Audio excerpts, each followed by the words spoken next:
非你们圣女请我来，对我们有什么不满的地方？林公子有话好说。在我们商道门派里，难坐小难坐，我要这个。我还是没有办法习惯。这边跟我抢！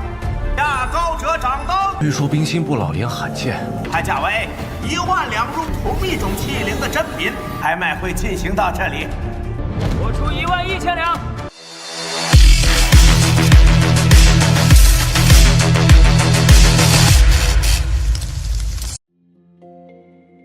Halo semuanya, selamat datang di Ruang Sinema. Bagaimana kabar kalian semua? Semoga selalu sehat dan baik-baik saja. Sesuai jadwal, jadi pada hari ini kita akan kembali melanjutkan series Donghua Fearless Battle Spirit episode terbaru, yang mana ini adalah episode yang ke-79. Bagi yang baru bergabung dan series ini, kita sudah sediakan playlistnya. Jadi kalian bisa mudah mencari di mana episode awal dari series ini. Tapi sebelum kita mulai episode terbarunya, kita akan melihat dulu apa saja yang telah terjadi pada episode sebelumnya, tepatnya pada episode 78.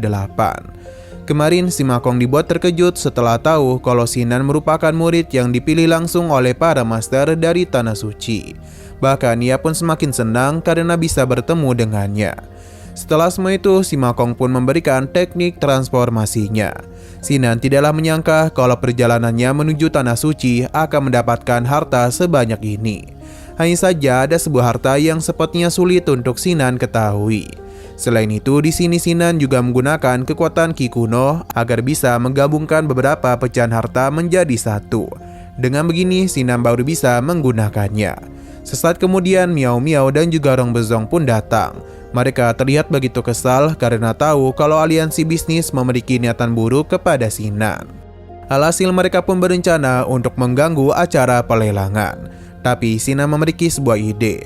Jadi ketika Gu Yunfeng dan juga Master Mu sedang saling berbicara, mereka pun kedatangan tamu, yakni adalah orang-orang dari Tanah Suci, dan di sini juga ada Lin Jixiao. Sekarang kita akan melanjutkan episode terbarunya. Lin Jixiao pun memperkenalkan dirinya yang telah dipanggil oleh dua orang suci untuk mengirimkan beberapa harta ajaib demi sebuah ritual. Master Mu dan juga Gu Yunfeng paham mereka akan menerima artefak yang luar biasa supaya acara lelang yang mereka lakukan berhasil. Beberapa senjata pun mulai dikeluarkan. Master Mu yang bertugas sebagai penilai sungguh terpukau dengan apa yang dia lihat sekarang, karena ini adalah 9 senjata kerajaan. Mengetahui hal tersebut membuat Gu Yunfeng senang. Mereka pun meminta para utusan untuk beristirahat di sini. Sedangkan untuk Lin Jixiao akan ikut pergi bersamanya, karena pada akhirnya senjata-senjata ini akan dikirim untuk dilelang. Lin Jixiao paham dan dia pun akan ikut naik ke atas bersama mereka. Nah, entah kenapa Gu Yunfeng merasa ada yang aneh pada kedua utusan aliansi bisnis. Tapi Master Mu tidaklah mencurigai apapun. 是酒使者还请在此稍作歇，但还得尊者定夺。 Kini di lantai bawah hanya tinggal Gu Yunfeng dan para utusan saja. Sedangkan Lin Jixiao dan juga Master Mu sudah ada di lantai atas. Di sini mereka pun kembali bertemu dengan sosok pemimpin dari toko ini. Master Mu memberitahu kalau Lin Jixiao telah memberikan beberapa harta untuk acara pelelangan. Tetua ini adalah Master 6 Telinga dari aliansi bisnis. Jadi Lin Jixiao harus mengenalnya dengan baik.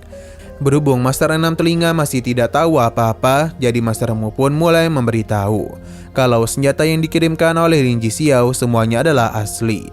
Namun ada yang aneh sebab spirit yang ada pada senjata ajaib memiliki spirit yang sama. Master Mu sempat berpikir kalau roh dari semua senjata ini sama. Lin Jixiao memberitahu kalau harta-harta ini dia dapatkan dari tempat terlarang. Jadi mungkin saja harta-harta ini masih terpengaruh oleh lingkungan terlarang tersebut. Ini jugalah alasan mengapa mereka memiliki spirit yang sama. Tapi dia yakin satu dari 9 harta ini bukanlah sesuatu yang buruk. Master 6 Telinga membenarkan apa yang Lin Jixiao katakan, karena roh senjata yang sama dapat menyempurnakan senjata ajaib pada saat yang bersamaan. Lin Jixiao merasa agak kesal karena dia sudah mau bekerja sama dengan mereka. Namun mereka malah terus menanyai dirinya yang seakan-akan mereka tidak percaya kepadanya. Andai saja gadis suci aliansi bisnis tidak mengundangnya kemari, maka Lin Jixiao tidak akan pernah kemari. Ketika dirinya hendak pergi, Master Mu segera menahannya. Ia pun meminta maaf atas perlakuan yang tidak menyenangkan. Ia pun penasaran apa yang membuatnya merasa tidak puas dengan mereka. 国内的器灵都是 你们商道盟非你们圣女请我来， 对我们有什么不满的地方？都，林公子有话好说。 在我们商道盟拍卖， Master Telinga 6 akan melakukan pelelangan senjata Lin Jixiao di gerbang Sengdao mereka. Selain itu, harga terbaik juga akan mereka berikan. Sedangkan gerbang Sengdao hanya akan mengambil 30% keuntungan saja. Sisanya akan menjadi milik Lin Jixiao. Mendengar hal itu membuat Lin Jixiao merasa tertarik. Tapi tentu pembagian ini tidak begitu menguntungkannya. Selain itu, ketika dirinya kemari, Lin Jixiao sudah melihat plangkat yang digantung di pintu gerbang Sengdao. Kemurahan hati aliansi bisnis sudah terlihat jelas. Sekarang Lin Jixiao bisa melihatnya sendiri. Sesuai dengan yang dia duga, kalau aliansi bisnis tidak lebih baik dari emas dan juga batu giok. Ketika Lin Jixiao hendak pergi, Master Telinga 6 pun menghentikannya dan akan melakukan pembagian sebanyak 9/1. Lin Jixiao akan mendapatkan keuntungan 90% dari pelelangan, sedangkan mereka hanya 10% saja. Inilah yang sejak tadi dirinya tunggu-tunggu, dan tentu saja Lin Jixiao akan menerima hal tersebut. Sedangkan Master Telinga 6 sebenarnya agak kesal. 告诉你，不是件坏事。 Setelah pertemuan itu, 1 hari sudah berlalu, dan acara pelelangan pun sepertinya akan segera dimulai. Gu Yongfeng memberikan salam kepada para tamu yang telah datang kemari. Kamar pribadi sudah mereka siapkan di lantai atas, dan begini maka para tamu tidak perlu mengkhawatirkan identitas mereka terungkap. Gu Yongfeng berharap kalau malam ini para tamunya bisa mendapatkan harta yang sudah mereka idam-idamkan. Tidak mau berlama-lama, harta karun pertama malam ini pun akan dirinya tunjukkan. Yang mana ini adalah sebuah teratai abadi yang berhati es. Aliansi bisnis telah menemukannya di Gunung Hanjian. Mereka tidaklah perlu menjelaskan fungsinya karena Gu Yongfeng tahu kalau para tamu sudah mengetahui keunggulannya. Xiaolong terlihat ada di sini bersama Chuyu dan juga Huang Long. Tentu mereka adalah Sinan dan yang lainnya.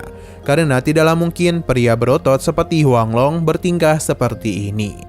Sinan yang menyamar sebagai Xiaolong meminta Miao Miao untuk tidak bertindak seperti itu.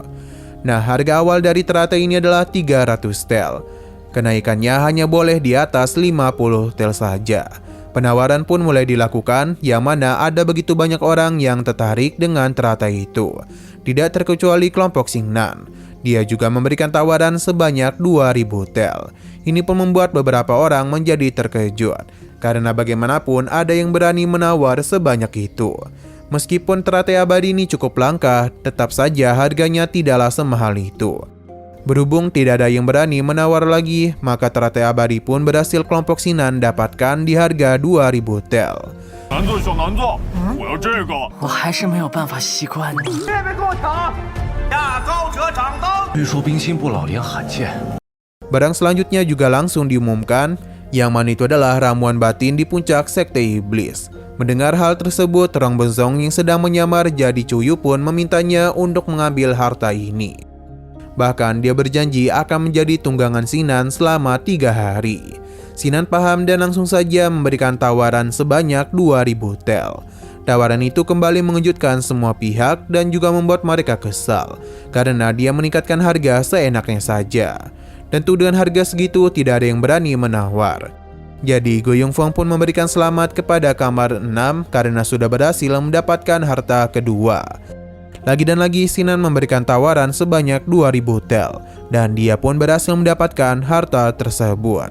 Ini tidak hanya Sinan lakukan beberapa kali saja, namun semua harta yang dilelang oleh Gu Yongfeng ditawarnya dan harga 2000 tel. Dan begini maka tidak ada satupun orang yang mendapatkan kesempatan untuk bisa memberikan penawaran, karena harga yang Sinan berikan sudah terlalu tinggi. Alhasil semua harta ini pun berhasil Sinan dapatkan. Mereka pun menjadi bertanya-tanya siapakah penghuni dari kamar nomor 6. Begitu pula dengan Master 6 Telinga. Tidak terasa mereka sudah sampai di ujung pelelangan. Gu Yongfeng pun akan memperlihatkan harta yang paling dinantikan di hari ini. Itu adalah sebuah senjata. Senjata ini sudah diidentifikasi sebagai senjata yang ditempa dari batu meteoroid. Bahkan spiritnya sendiri sangatlah luar biasa. Sinan sudah menantikan hal tersebut karena inilah hidangan utama yang dirinya tunggu-tunggu. Berhubung senjata ini memiliki hubungan dengan senjata lain, maka tentu harganya akan sangat mahal. Terlebih lagi, spirit yang dimiliki oleh senjata ini juga merupakan spirit kerajaan. Jadi harga awalnya adalah 10.000 tel. Untuk bisa mendapatkan senjata ini, mereka harus menaikkan harga sebanyak 1.000 tel. Pelelangan pun dimulai. Dan tentu saja orang-orang yang sebelumnya belum mendapatkan apapun berkeinginan untuk bisa mendapatkan senjata tersebut. Aksi tawar-menawar pun terus mereka lakukan, bahkan angkanya sendiri bahkan bisa mencapai di angka 14.000 tel. Akan tetapi Sinan merasa itu tidaklah cukup, jadi dia pun menaikkannya ke angka 30.000 tel. 拍价为12000入同一种器灵的珍品，拍卖会进行到这里。我出11000两。鉴定为云铁锻造。3万两。 Nah, sayang sekali lagi seru-serunya, episodenya pun harus bersambung dulu. Oke, sekian dulu pada video kali ini. Untuk video selanjutnya akan segera hadir. Jadi bagi kalian yang ingin mengikuti series ini, langsung saja klik subscribe dan aktifkan loncengnya. Terima kasih yang sudah menonton video sampai habis. Jika kalian suka pada video ini, klik like dan share ke teman-teman kalian tentang channel ini. Dan ditunggu aja kelanjutannya. Oke, sampai jumpa di video selanjutnya.